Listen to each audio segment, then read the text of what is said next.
The contrast in optics is stark.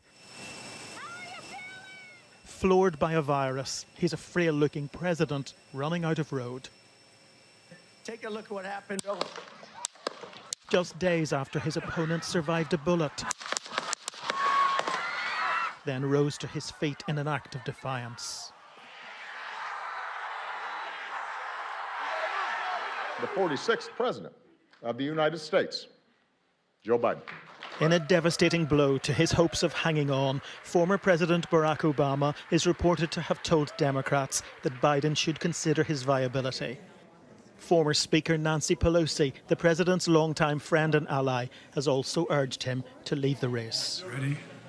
And An interview with Univision Radio earlier in the day had raised more questions about his health. But he's 81. The White House stressing that his symptoms are mild. What happens, excuse me, when he's 85 years old? But in this deeply polarised America, some of the voters outside have doubts about what's going on inside. COVID is the least of my concerns about Joe Biden and his condition. And I don't know if it's just a ploy, because I'm not trustworthy of what the Democrats are doing. I think they'll do anything. We just can't trust them. We've seen what they've done before.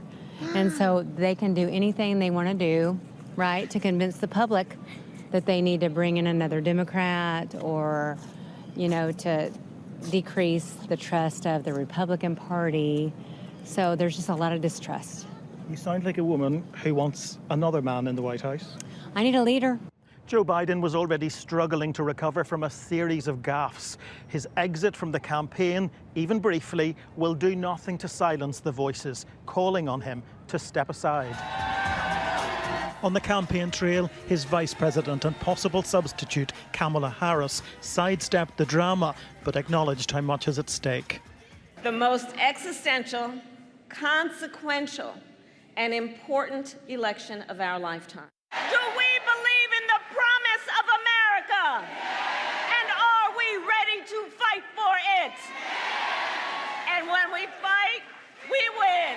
God bless you, and God bless the United States. But politically isolated in Washington, physically isolated in Delaware, the president has a decision to make. When your party thinks your chances of winning are negative, one positive COVID test could have profound consequences. David Blevins, Sky News, in Washington.